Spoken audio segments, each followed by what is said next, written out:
네, 안녕하세요. 하도급법의 주요 쟁점 및 상생협력법과의 비교라는 주제로 강의를 맡은 법무법인 바른의 백광현 변호사입니다. 네, 우선은 강의에 들어가기 앞서서 제 소개부터 간단하게 드리도록 하겠습니다. 저는 이름은 백광현 변호사고요. 2004년도에 제 46회 사법시험에 합격하고 올해로서 이제 16년째, 벌써 16년째네요. 네, 공정거래 전문 변호사로서 이제 활동을 하고 있습니다. 이제 공정거래 관련된 주요 경력으로는요, 2015년도에 이제 공정위 그 미국 공정이죠. 미국 FTC에서 관련된 인턴십을 좀 거쳐왔고, 그다음에 현재 지금 공정거래위원회 정보공개심의회 위원도 하고 있습니다. 또 관련해서 여러 가지 이제 고대 노스쿨에서도 공정거래법 실무를 강의하고 있고요. 이제 그런 내용들도 있어서 그냥 우선은 참고를 하시라고 이제 제 소개를 잠깐 드렸습니다. 네. 그리고 다음으로는 이제 제가 이제 공정거래 업무를 하다가 이제 여러 가지 기회가 닿아서 이제 책을 이제 3권이나 제가 어떻게 직업은 변호사인데 작가도 아닌데 책을 3권을 어떻게 집필하게 됐습니다. 그래서 관련돼서 좀 소개를 간단히 드리려고 하는데요. 물론 다 공정거래 관련된 책입니다. 그래서 첫 번째는 이제 같이 살자 가맹 사업이라고 해서 흔히 말하는 이제 공정거래위원회에서 갑을 관계를 다루는 법이 혹시 뭐가 있는지 아세요? 네, 크게 4가지가 있는데요. 이제 저희가 이번 강의에서도 다룰 하도급 법도 마찬가지고요. 이제 갑과 을의 관계를 다루는 법이 대표적인 게 하도급법이고, 또한 여기 지금 같이 살자 가맹사업처럼 프랜차이즈, 즉 가맹사업법이 있고요. 그다음에 세 번째로는 이제 어떤 백화점, 뭐 홈쇼핑, 뭐 이런 업체들과 거기에 입점한 업체들, 납품업체들과 관계를 다룬 유통업법, 대규모 유통법이 있고, 마지막으로는 이제 그 남양유업 사태로 인해서 16년부터 법이 제정해서 시행된 그 대리점법이 있습니다. 그래서 이런 크게 가불관계를 이제 공정에서 다루는 소가 법령도 있는데 그 중에 대표적인 걸로 이제 가맹사업 관련된 책을 제가 집필을 했었고, 두 번째로는 이제 영화관 팝콘 비싸도 되는 이유라는 책인데, 뭐 제목만 봐서는 이게 뭐 영화관 책이냐라고 할 수 있는데 그렇진 않고요. 이제 좀 딱딱한 제목을 좀 쉽게 다가갈 수 있도록 이제 제목을 뽑은 거고, 이제 영화관만 가도 여러 가지 공정거래 이슈들이 많거든요. 예를 들어서 뭐 팝콘과 콜라가 비싼 이유라든지, 그 다음에 영화 상영 전에 광고를 꼭 봐야 하는지, 그 다음에 뭐 3D 안경에 어떤 안경값을 끼워 팔게 한 건 아닌지, 또한 또 자사 그 영화를 이제 배급사들이 이제 스크린 몰아준 건 아닌지, 또한 티켓 가격들을 담합한 건 아닌지, 뭐 이런 여러 가지 이슈도 있습니다. 이런 것들을 제가 대표적으로 좀 사례들을 좀 모아놓은 게 있고, 그 외적으로도 제가 그동안 틈틈이 이제 썼던 칼럼들, 공정거래 관련된 칼럼이나 제가 실제로 수행했던 내용들을 조금 짧게 뭐 논문 수준은 아니고요. 쉽게 읽을 수 있도록 최대한 쉽게 설명한 책인데, 이제 그런 내용들을 좀 모아놓은 책이라 보시면 될 것 같습니다. 그래서 그런 내용도 있고, 마지막으로 이제 최근에 이제 집필한 건데, 뭐 집필한 건 아니고 어떻게 보면 정리한 거죠. 기존에 있는 공정거래 관련된 판례들과 이제 내용들을 정리한 건데, 이거는 잘 아시는 분도 계시겠지만은 이제 공정거래법이 이제 전면 개정이 됐습니다. 작년 말부터 시행이 됐고 있고, 그 내용들이 기존에는 공정거래법 자체가 한 70조 조문이 그림이 아닌데 거의 한 130조로 한 2배 정도 가까이 늘어나면서 내용도 대폭 강화가 됐고요. 내용들이 많이 바뀌었습니다. 그래서 그런 내용들에 대해서도 좀 설명을 하고 있었고요.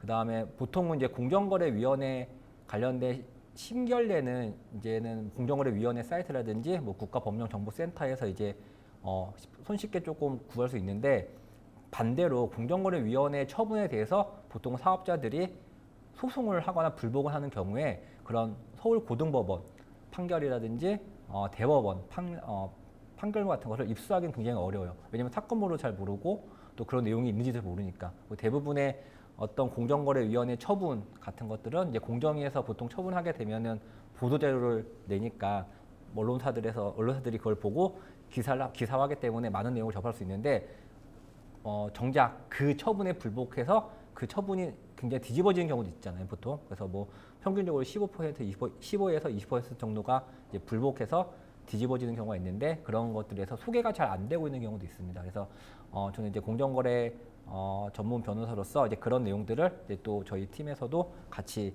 그 판례들을 좀 모으고 정리한 책이 이제 공정거래법 조문별 판례와 내용이라고 보시면 될 것 같습니다. 그래서 이게 갑자기 왜 강의를 하기 전에 뜬금없이 책 소개냐라고 할 수 있는데 뭐 그런 것도 있습니다. 그럴 수 있지만 제가 이 소개해드린 이유는 제가 보통은 지금 강의를 듣고 계신 분들을 제가 오프라인에서 뵙고 이렇게 얘기를 한다고 하면은 제가 이렇게 질문도 하고 또 호응해 주신 분들에게 이 책들을 보통 제가 갖고 와서 나눠 드립니다. 무료로. 그리고 저자 친필 사인까지 해서 드리는데 아쉽게도 이제 이거는 온라인 영상이기 때문에 제가 그렇게 해드릴 수 있는 기회는 좀 어렵고, 다만 이제 이 강의를 들으시는 분들 중에서 혹시라도 이 책 중에서 좀 갖고 싶다 갖고 싶다 그렇고 받고 싶다라는 또는 또 이런 내용들에서 또그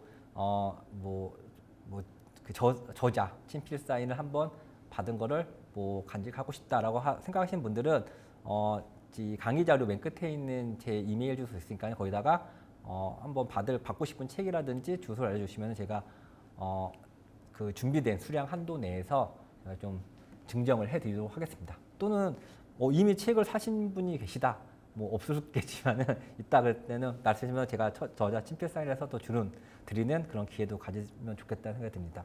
네, 하여튼 그래서 우선은 본격적인 강의 시작하기 전에 이제 제 소개와 그다음에 제가 이제 공정거래 전문가로서 이제 관련된 책들을 한번 소개시켜 드렸고요. 이제 본격적으로 이제 한번 준비된 강의 내용을 설명드리도록 하겠습니다.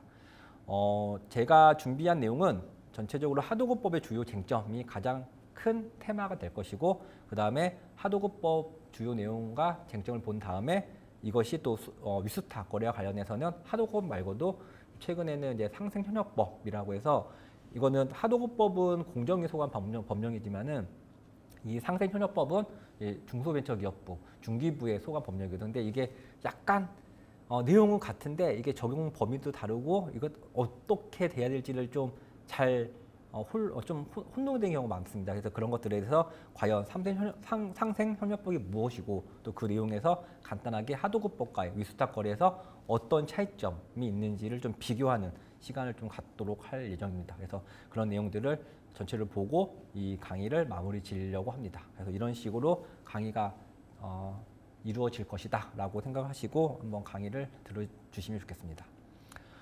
우선은 하도급법의 주요 내용과 쟁점을 먼저 말씀드리도록 하겠습니다. 네, 하도급법의 주요 내용 관련해서는 뭐 여러 가지 하도급법을 강의하는 방식들은 뭐 많습니다. 근데 저는 기본적으로는 첫 번째는 하도급법의 기초적 이해라고 해서 보통은 하도급법이 무엇이고 하도급법이 적용되는, 특히 하도급법이라는 것은 적용이 되는 순간 원사업자한테 많은 의무와 금지 사항이 부과가 되고 있습니다. 그래서 이게 어떤 위수탁 거래라고 무조건 하도급법이 적용되는 것도 아니고, 그래서 아까 말씀 것처럼 상생협력법이 적용되는 경우도 있고 또 아닌 경우도 있기 때문에 이 하도급법이 적용되기 위해서는 어떠한 대상, 사업자라든지 어떠한 거래해야 되는지가 굉장히 중요하거든요. 그래서 그 부분을 이제 하도법 기초 이해 부분에서 좀 더 집중적으로 다루려고 합니다. 그리고 나서 하도법이 적용되고 나서는 그 다음에서는 계약 체결이라든지 계약 이행, 또 대금 지급, 또 거래 종료 단계에서 각각의 단계에서 어떻게 보면 사람을 만나서 사귀고 헤어지는 그런 과정에서 각각 또 알아야 할 조문도 있습니다. 그게 이제 하도급법의 조문별로 보기보다는 어떤 거래 단계별로 내가 하도급 거래를 시작하려고 한다, 아니면 시작을 이제 계약 체결하려고 한다, 그럴 때 봐야 할, 주의해야 할 조항들이 있을 것이고, 이미 계약을 체결하고 이행하는 과정에서 또 집중적으로 또 신경을 써야 할 조문들이 따로 있습니다. 그리고 이미 이제 거래가 종료하거나 대금을 지급할 때 이제 그때 또 주의해야 할 내용들이 있기 때문에 그런 거래 단계별로 하도급법 조항보다는 그런 거래 단계별로 주요 의무사항, 주요 금지사항을 좀 파악하는 게 뭐 저는 개인적으로 하도급법을 이해할 때 좀 더 좋았거든요. 그래서 저도 그런 순서에 따라서 한번 강의를 하려고 합니다. 그래서 전체적으로는 하도급법이 적용되는 대상자라든지 거래해서 주요 내용을 살펴볼 것이고, 체결, 이행, 대금 지급, 종료 단계로 이제 나누어서 설명을 드리고 합니다.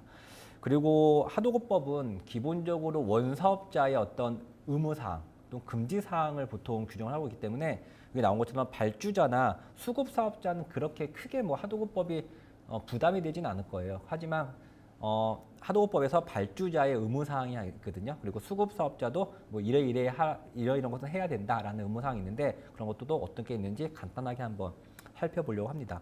그리고 나서 마지막으로는 하도급법 사건이 실제로 발생했을 때 이것이 공정거래위원회라든지 여러 가지를 통해서 어떻게 처리가 되고 그 절차를 한번 제가 실무적 관점에서 한번 자세히 한번 설명을 드리려고 합니다. 그래서 이런 식으로 전체적으로 하도급법의 주요 내용과 쟁점을 한번 파악을 하신 후에 이제 마지막에는 그런 하도급법과 상생협력법과의 관계 이런 것 비교를 함으로써 위수탁 거래에서는 좀 완벽하게 이해할 수 있는 그런 기회가 되도록 하겠습니다. 네, 강의 자료를 보시면요. 첫 번째로는 공정거래 제도의 목적과 내용이라고 제가 이제 제목을 달았습니다.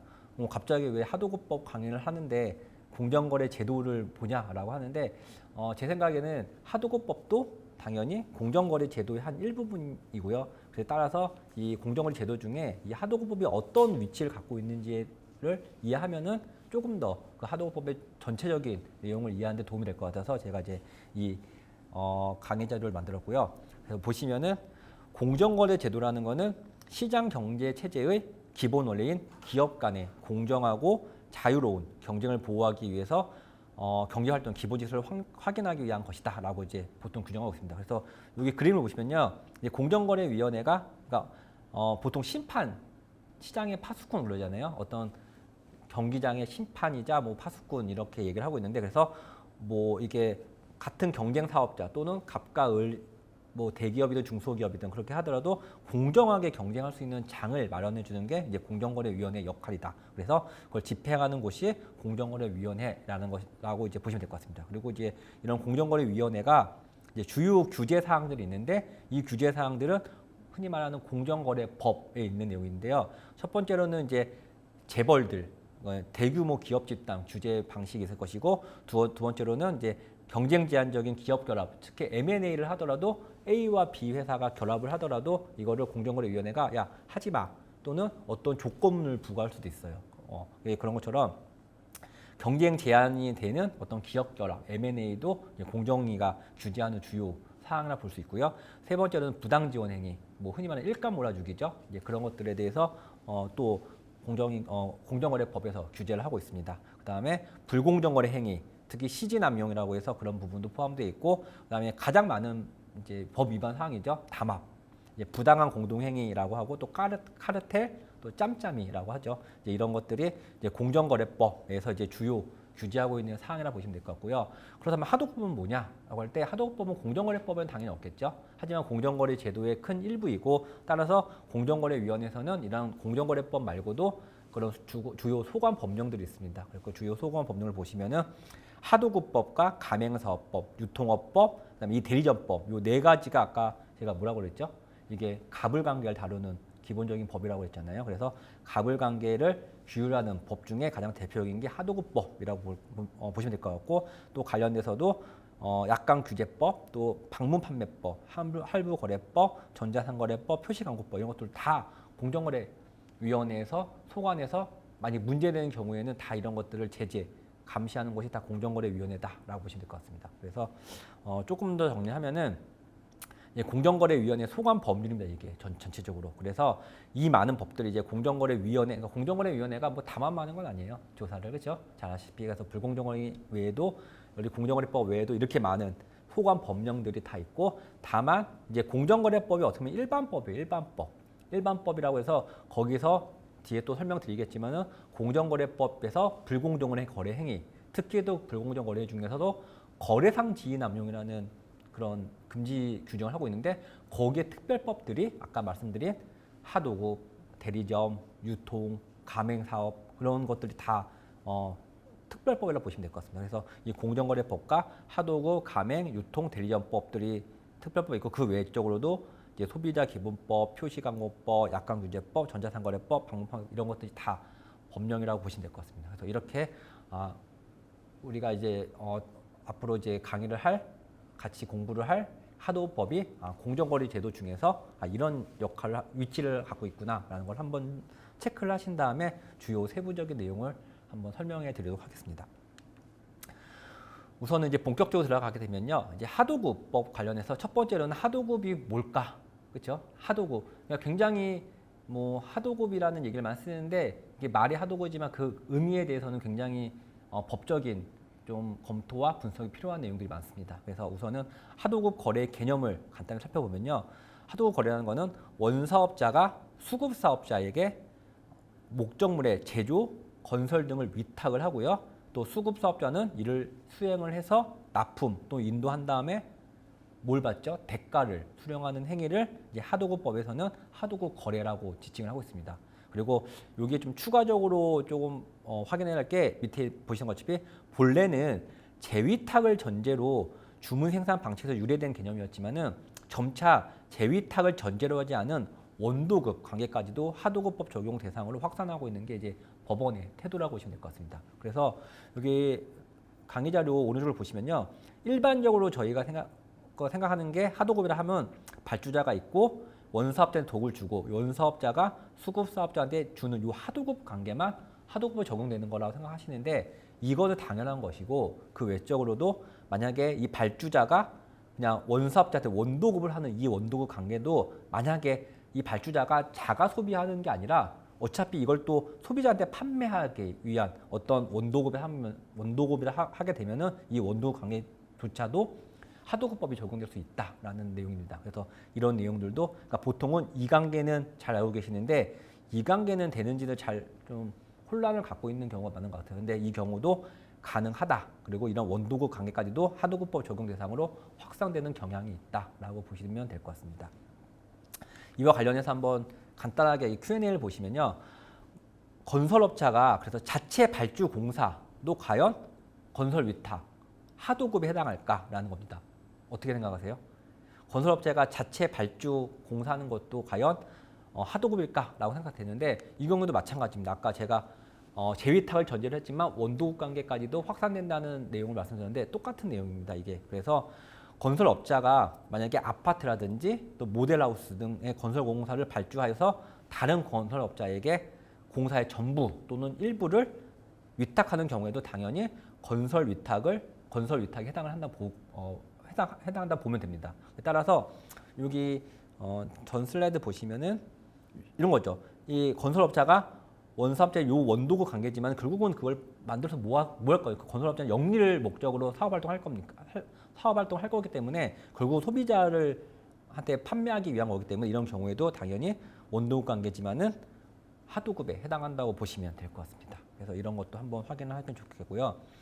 다음으로는 하도급 거래의 경제적 의의와 특성에 대해서 말씀드리는데 보통은 제 경험상으로도 이제 공정거래 사건 중에서 뭐 담합도 많지만 하도급 사건이 대부분 이제 공정거래위원회에서 매년 사건 처리 통계를 이제 발표를 하고 있는데 보면 하도급 사건들이 거의 반 이상인 것 같습니다. 근데 왜 이렇게 하도급 사건이 많냐? 그리고 저도 이제 강의를 하거나 업무를 하다 보면은 어떤 회사든 간에 그러니까 뭐 유통업법이 적용되는 회사 따로 있고 대리점법 이게 다 요건이 있으니까 있는데 하도급법은 거의 웬만한 대부분의 회사들이 다 하도급법은 관심을 갖고 있어요. 왜냐면은 기본적으로 하도급이라는 거는 흔히 하청이라고 하잖아요. 이런 것들은 뭐 저희도 마찬가지지만은 우리가 사는 사회는 혼자 할 수는 없거든요. 예를 들어서 뭐 제가 뭐 컴퓨터를 제조하는 업체라고 하더라도 컴퓨터에 있는 모든 거를 제가 부품을 다 만들 필요는 없거든요. 주요 부품이라든지 전체적인 거는 제가 하더라도 뭐 기본적인 뭐 액정이라든지 이런 것들은 더 잘하는 전문 업체한테 하도급을 줌으로써 더 효율성을 느낄 수 있는 부분이 많기 때문에 하도급이 굉장히 우리 사회에서는 빈번하게 일어나고 있고 근데 그렇기 때문에 하도급법이 적용되는 경우가 많다고 보시면 될 것 같습니다. 그래서 여기 보시면요. 이제 하도급 거래의 경제적 의의라고 보시면은 이제 완제품 생산 과정에서 거래 비용을 절감하기 위해서 공정의 일부를 다른 기업에게 위탁을 하고 중간재를 납품하는 분업 생산 방식을 우리는 하도급 거래라고 하고요.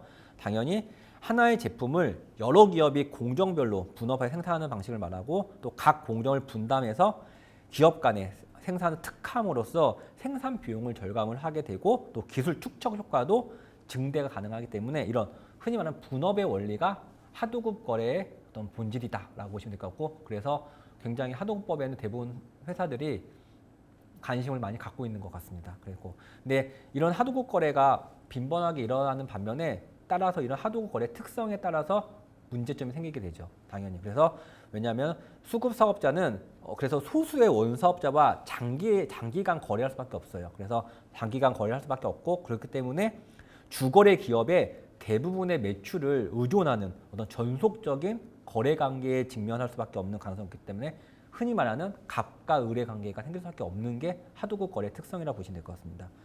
또한 수급 사업자는 그렇기 때문에 거래가 지속됨으로써 전속적 자산, 그러니까 내가 그 부품을 계속 생산을 하려면은 그 부품을 만들기 위한 어떤 여러 가지 뭐 주물도 있고 주용도 있고 여러 가지 생산 설비가 있잖아요. 투자할 수밖에 없어요. 그런 것들에 대해서. 그리고 이런 전속적 자산을 투자함으로써 그 투하 자본이 회수될 때까지는 쉽게 거래를 끊을 수가 없어요. 그렇기 때문에 원사업자의 부당한 요구를 받더라도 따라할 수밖에 울며 겨자 먹기로 따라할 수밖에 없는 거죠. 그래서 이런 어떤 거래선 전환이 어려워지기 때문에 우리가 말하는 갑을 관계가 형성되는 게 하도급 거래 또 특성이다라고 보시면 될 것 같습니다. 네, 다음으로는 그 하도급법의 성격에 대해 좀 말씀드리려 하는데 첫 번째로는 하도급법은 공법이자 경제법이라고 합니다. 흔히 말하는 공법이 뭐죠? 이게 사법의 반대말로서 이게 이제 국가가 개입하는 법이죠. 하도급법은 흔히 말하는 공정거래위원회에서 제재를 하잖아요. 그 하도급법을 어기게 되면은 그렇기 때문에 어떤 개인 간의 분쟁이 아니라 국가가 개입하는 법이기 때문에 공법이라고 보시면 될 것 같고요. 당연히 이거는 경제적인 활동에 대한 어떤 규제를 하는 거기 때문에 경제법이라고 보시면 될 것 같습니다. 그래서 국민경제 민주화라는 공익 실현을 목적으로 국가가 사인 또는 사기업의 우월적 지위 남용에 대해서 개입하는 공법이자 경제법이라고 보시면 될 것 같고요. 두 번째로는 민사특별법입니다. 특별법. 그러니까 민법이 있는데 민법의 또 특별법이라고 보시면 될 것 같고요. 기본적으로 대등한 당사자 간 사적 계약 관계 중에서 특정한 거래 행위, 하도급 거래라는 특정한 거래 행위에 대해서만 규율하는 민상사 특별법이라고 보시면 될 것 같습니다. 따라서 만약에 돈을 하도급 대금을 늦게 지급을 한다라고 했을 때는 하도급법의 지연이자가 민상법상 지연이자가 있어요. 뭐 5%, 6%가 있는데 이 경우에는 하도급법의 지연이자인 15.5%가 적용된다고 보시면 될 것 같습니다. 특별법이기 때문에. 그래서 그렇게 보시면 되겠고 세 번째로는 제가 아까 처음에도 말씀드린 것처럼 공정거래법의 특별법이라고 보시면 될 것 같습니다. 공정거래법은 일반법이라고 보시면 될 것 같고 공정거래 제도 안에서는 따라서 공정거래법 제45조 1항 6호에 보시면은 거래상 지위남용이라는 규정이 있어요. 그래서 자기의 거래상 지위라는 게 뭐죠? 그게 갑의 위치의 갑.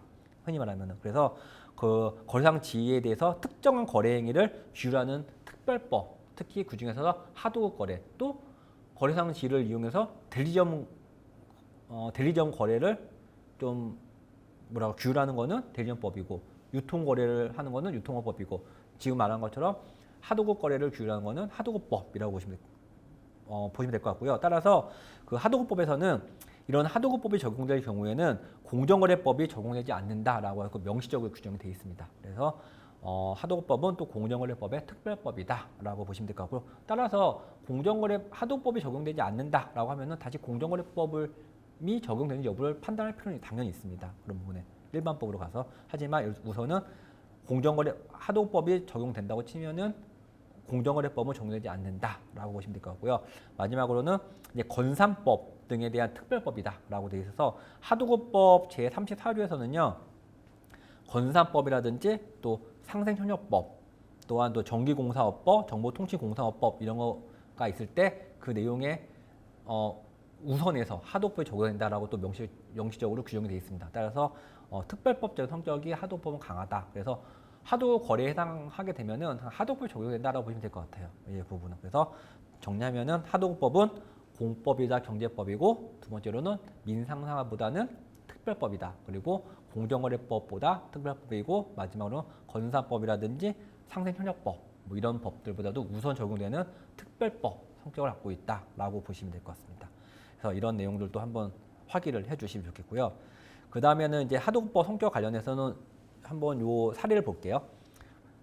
하도급법에 반하는 합의를 하거나 하도급법상 의무를 면제 주기로 약정을 하더라도 그 약정의 민사상 효력은 유효하다고 합니다. 이거 무슨 말이냐면 하도급법에서 뭐뭐 하지 마라 하는 그런 내용들은 모두 이제 단속적 규정이라고 그래요. 강행 규정이 있는데 강행 규정에 반하면 무효가 되지만은 단속 규정은 무효라고 보지 않아요, 법원이. 따라서 하도급법의 그 내용들을 비록 반해서 합의를 하거나 뭐 약정을 하더라도 그게 단속 규정이기 때문에 민사상 무효는 되지 않는다. 다만 그 하도급법에서 이런 걸 하지 말라고 했는데 하게 되면은 제재가 있죠. 과징금 부과라든지 뭐 검찰 고발이라든지 이런 부분은 제재는 변론을 하고 그 효력이 무효가 되지는 않는다라는 내용이 가장 좀 중요하다고 보시면 될 것 같고요. 그래서 다만 하도급법 위반은 성립은 된다. 그렇죠? 당연히 하도급법 하지 말라고 하게 되면은 그래서 그로 인해서 과징금 부과 처분이라든지 형사처벌이 가능하고 또 수급사업자에 대한 불법 행위를 구성해서 손해배상 책임을 져야 할 경우도 당연히 있습니다. 따라서 예를 들어서 원수급 사업자가 목적물 수령일로부터 90일 되는 날에 대금을 지급하기로 약정을 해요. 원래는 하도급법에서는 수령한 날로부터 60일 이내에 대금을 지급하라고 규정되어 있거든요. 근데 서로 약속을 해요. 서로 약정을 합의를 하는데 야 90일째 주는 날 하기로 하자 했을 때 그 효력은 계약의 효력은 유효하다인 거예요. 하지만 그래서 60일째 되는 날 대금을 지급하지 않았다 하더라도 그건 채무불이행이 되지 않는 거예요. 그 계약상 의무를 계약은 유효하기 때문에 계약상 불이행은 되지 않는다는 거죠. 하지만 그 합의 또는 합의의 이행을 60일 지나서 했기 때문에 그거는 하도급법에서 하지 말라는 행위를 했기 때문에 그거는 하도급법 위반이기 때문에 공정거래위원회로부터 과징금 부과 처분이나 형사처분은 당연히 받을 수 있고요. 또한 하도급법상의 어떤 지연 지급에도 60일 지나면 지연제가 붙거든요. 지연제도 지연 지급에 해당하기 때문에 연 15.5%의 지연제를 지급을 해야 합니다. 그리고 또한 불법 행위로 인한 손해배상 책임도 질 수 있다고 보면 될 것 같습니다.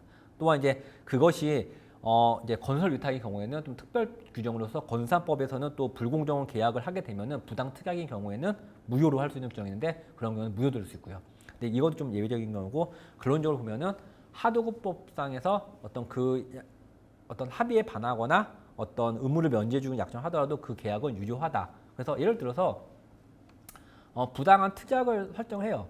그렇죠? 수급사실 불리한 내용을 합의를 하지만은 그 부당한 특약을 하더라도 그 특약 자체가 무효가 되지는 않는다는 거예요. 그래서 만약에 뭐 합의를 하는데 뭐 대금이 100원인데 50원만 주기로 합의를 합니다. 그랬을 때 그 불공정하고 좀 불리하게 특약을 해서 하긴 했는데 그러면 50원을 이게 무효가 되면은 그게 50원이고 100원을 달라고 할 수 있는데 그렇게 민사상으로는 무효가 아니기 때문에 청구는 못하고 다만 그것이 부당 특약, 하도급법 위반으로 해서 손해배상 청구를 할 수 있죠. 불법 행위로 인해서. 그러니까 계약상 청구가 아닌 불법 행위로 인한 손해배상 청구를 할 수 있고 다만 계약상 청구에 비해서 손해배상 청구를 하게 되면은 좀 불리한 점이 수급사자한테 뭐 입증의 부담이라든지 또 과실상계를 당할 수 있고 그래서 계약상보다는 계약은 그냥 딱 정해진 대로 그냥 달라면 되는 거거든요. 근데 불법행위 책임은 그로 인해서 뭐 여러 가지 과실상계라든지 입증이 부족하면은 뭐 조금 더 손해배상액이 적어질 수 있고 그래서 그런 문제점이 있겠지만은 하여튼 정리하면은 결론적으로 약정의 민사상 효력은 유효하다. 다만 공정위로부터 어떤 행정 제재를 받는 거는 변론이다. 또한 그로 인해서 불법 행위로 인한 손해배상 청구는 할 수 있지만은 그로 인한 어떤 입증의 어떤 부담, 그다음에 과실상계 등으로 인해서 손해배상액이 좀 줄어들 수는 있다. 뭐 그런 취지로 한번 이해를 하시면 좋을 것 같습니다. 네, 다음으로 보시면은 이제 Q&A 보시면은 건설산업기본법상의 일괄 하도급 또 재하도급은 불법 하도급을 규정하고 있는데 이런 경우에도 하도급법 보호를 받을 수 있을까요? 당연히 받을 수 있겠죠. 보시면은 건설법상 일괄 하도급과 재하도급 금지 규정이 위반되어서 제재를 받을 수 있는 것은 변론을 하고 일괄 하도급과 재하도급이 건설업 등록을 한 건설업자 간의 하도급 거래이고 또 하도급법 제2조에 따른 그런 당사 요건 이런 걸 충족한 경우에는 당연히 하도급법이 적용된다라고 보시면 될 것 같습니다. 네, 그래서 이제 다음 보시면요, 이제 하도급법의 목적을 한번 설명을 드리면은 이건 이제 그 하도급법 그 제 1조를 보시면은 이렇게 규정되어 있습니다. 2법 하도급법은 공정한 하도급 거래 질서를 확립하여 원사업자와 수급사업자가 대등한 지위에서 상호 보완하여 균형 있게 발전할 수 있도록 함으로써 국민 경제의 건전한 발전에 이바지함을 목적으로 한다라고 규정을 하고 있고요. 따라서 공정한 하도급 거래 질서를 위해서 대기업과 중소기업 간의 상호 보완적인 균형 발전을 도모하기 위한 법이 하도급법이다라는 거죠. 되게 거창하고 좀 어렵긴 한데 결국은 갑과 을 사이의 어떤 격차, 거래상 지위의 격차를 이제 좀 보호함으로써 대등하게 거래를 할 수 있도록 도와주는 법이 하도급법이다라고 그냥 이해하시면 좋을 것 같습니다. 네, 그렇게 보시고 이제 좀 다음으로 이제 좀 중요한 내용일 수 있어요. 제가 말씀드린 것처럼 하도급법은 적용이 되는 순간 원사업자한테 굉장한 또는 많은 부담이 되는 금지사항과 의무사항이 부과가 되고 있습니다. 따라서 하도급법이 적용되는지 여부부터 일단 따져봐야 돼요. 그래서 가장 첫 번째로는 과연 하도급법이 적용되는 사업자가 누구냐를 일단은 가장 먼저 판단을 하는 게 가장 중요하다 보이는데요. 일단 강의자를 보시면요. 원사업자와 수급사업자가 될 수 있는 요건들이 법에는 정해져 있습니다. 그래서 원사업자가 될 수 있는 사업자는 첫 번째로는 대기업, 당연히 대기업이 될 수 있겠죠. 또 대기업과 또 상호 출자 제한 기업 집단 소속하는 중소기업인 경우에는 비록 중소기업이 하더라도 그 대기업으로 보고 있습니다. 그래서 상호 출자 제한 기업 집단 소속회사는 중소기업도 포함이 된다라고 보시면 될 것 같고, 두 번째로는 또 중소기업도 될 수 있어요. 근데 이 중소기업은 그 수급 사업자인 중소기업보다는 당연히 직전 연도 매출액이 많아야 돼요. 1원이라도. 그런 경우에는 중소기업도 원사업자가 될 수 있다라고 볼 수 있는 거고, 이런 경우에는 중소기업 기본법상의 중소기업이 이제 수급 사업자가 될 수 있습니다. 따라서 이 경우에는 이런 대기업이라든지 이 중소기업이 여기 수급 사업자의 중소기업에서 위탁을 하는 경우에는 하도급법, 뒤에서 설명드린 하도급법의 내용들이 전부 다 적용되는 일반적인 경우라고 보시면 될 것 같고요. 당연히 여기 있는 중소기업과 여기 있는 중소기업을 비교할 때는 이 중소기업이 이 중소기업보다는 매출액이 1원이 더 많아야 됩니다. 그렇다면 적용된다라고 보시면 될 것 같고요. 두 번째로는 상호 출자 제한 기업 집단의 소속회사가 중견기업, 그러니까 연간 매출액이 3천억 원 미만인 중견기업에게 위탁하는 경우와 또한 대규모 중견기업이 하면 이제 직전 연도 매출액이 2조 원 이상인 중견기업인데, 이게 소규모 중견기업, 그러니까 업종별 중소기업 매출액 기준의 2배 미만에 해당하는 소규모 중견기업에 위탁하는 경우에는 보통은, 그러니까 예전에는 대기업 아니면 중소기업은 안 하는데 이제 조금 더 사회가 변함으로써 중간에 이제 어떻게 보면 좀 과도기에 있는 기업이죠. 중견기업이라는 개념이 생겼거든요. 이 중견기업은 중소기업 기본법상의 중소기업이 아니기 때문에 수급사업자가 될 수가 없어요. 하지만 이런 경우에는 예외적으로 대금 지급을 못 받을 경우는 대급지급 조항 일부만 적용하도록 법이 되어 있습니다. 그래서 이런 부분은 위의 첫 번째 이 경우에는 일반적인 어떤 하도급법 적용 대상 사업자라고 보시면 될 것 같고요. 밑에 있는 두 가지 경우에는 중견기업은 원칙적으로 수급사업자가 될 수 없는데 예외적으로 이러한 경우에는 대금 지급 조항 관련해서는 수급사업자로서 어떤 요건에 해당해서 좀 보호를 받을 수 있는 중견기업이라고 보시면 될 것 같습니다. 그래서 이런 내용들이 하도급법상 적용 대상 사업자라고 해서 좀 특히 좀 기억을 하시고 이 표는 좀 잘 아시면 좋을 것 같습니다. 그래서 이렇게 보시면 될 것 같고요. 예를 한번 들어볼게요. 만약에 대기업인 당사와 거래하는 수급사업자가 2019년 3월까지 상호 출자 제한 기업 집단에 속해 있다가 지분 매각을 통해서 2019년 4월에 상호 출자 제한 기업 집단에서 제외된 중소기업 사업자인 경우에 곧바로 하도급법에 따라서 대금을 지급할 의무가 생기는지, 아니면은 유예기간, 3년 보통 얘기하는데 유예기간을 두는지가 문제일 수 있는데, 이 경우에는 당연히 그 제외되는 순간 당연히 그거는 대금 지급 의무가 생긴다고 보시면 될 것 같아요. 즉, 이 경우에는 수급사업자는 상호 출자 제한 집단에서 제외되는 시점에서 중소기업자가 되기 때문에 하도급법에 적용해서 하도급 대금 등을 지급을 해야 한다고 보시면 될 것 같고요. 다만 이제 유예기간, 3년이라는 의미가 좀 착각이 될 수 있는데, 이 경우에는 중소기업 기본법 제2조 3항에서 규정하고 있는 유예기간을 하면 이제 중소기업이 좀 이제 그 규모가 그런 매출이나 이런 것이 확대가 돼서 이제 중견기업으로 갈 경우에 너무 갑자기 이거를 이제 중소기업 기업이면 여러 가지 혜택을 주잖아요. 근데 그 혜택을 한 번에 싹 다 없애면은 여러 가지 좀 부담이 되기 때문에 그거를 한 3년 정도는 이제 계속 중소기업으로 봐준다는 의미지, 여기서처럼 질문처럼 제외된 경우에 그때 유예기간 적용되는 건 무관하다라는 거죠. 그래서 따라서 제외된 순간 하도급법에 따라서 대금지급 의무가 생긴다라고 보시면 될 것 같습니다. 그렇게 보시면 될 것 같고, 그래서 또 하나 이제 또 하도급법 제2조 사항에서는 또 이런 경우도 있습니다. 사업자가 공정거래법상의 계열 회사에게 제조 위탁 등을 하고 그 계열 회사가 제3자인 수급 사업자한테 그 위탁 업무의 전부 또는 상당 부분을 재위탁하게 되면은 거래 당사자인 계열 회사가 원사업자 요건을 갖추지 못했다 하더라도 그 원사업자를 그 중소기업자도 그 원사업자로 이제 보는 조항이 있어요. 간주 조항이 있습니다. 이는 뭐냐면요, 대기업이 아까 말씀한 것처럼 대기업이 중소기업과 거래하게 되면은 위탁을 주게 되면은 하도급에 적용돼서 여러 가지 불리한 점이 부담이 되니까 이제 머리를 쓰는 거죠. 그 대기업이 중간에 자기 계열사 중소기업, 그러니까 이 수급 사업자가 될 수 있는 그 중소기업보다 매출액이 크면 당연히 적용되니까 의미가 없으니까 이 수급 사업자 중소 사업자보다 매출이 적은 어떤 중간 이른바 쿠션을 하는 거죠. 그래서 거래는 둘이 하고 이 계열 회사가 얘랑 거래를 하게 함으로써 이건 그렇게 되면 여기 매출이 적으니까 하도급에 적용되지 않을 수 있거든요. 근데 이런 경우에도 발주자가 원사업자 요건을 충족하게, 이 발주자 대기업이 충족하게 되면은 이 계열 회사가 비록 매출이 적다 하더라도 이 계열 회사는 원사업자에 해당한다고 보아서 하도급에 적용된다라는 규정입니다. 따라서 이는 이제 발주자와 원사업자가 특수관계에 있는 경우에 사실상 경제적 동일체 하나라는 거죠. 두 개는 사실상 경제적 동일체와 같이 취급하는 법리로 생각되면서 이게 공정위의 실무례라고 보시면 될 것 같습니다. 그래서 딱 이런 부분을 한번 확인을 해 주시면 될 것 같고요. 다음으로는 이제 아까 수급 사업자는 누가 될 수 있다고 했죠? 대표적으로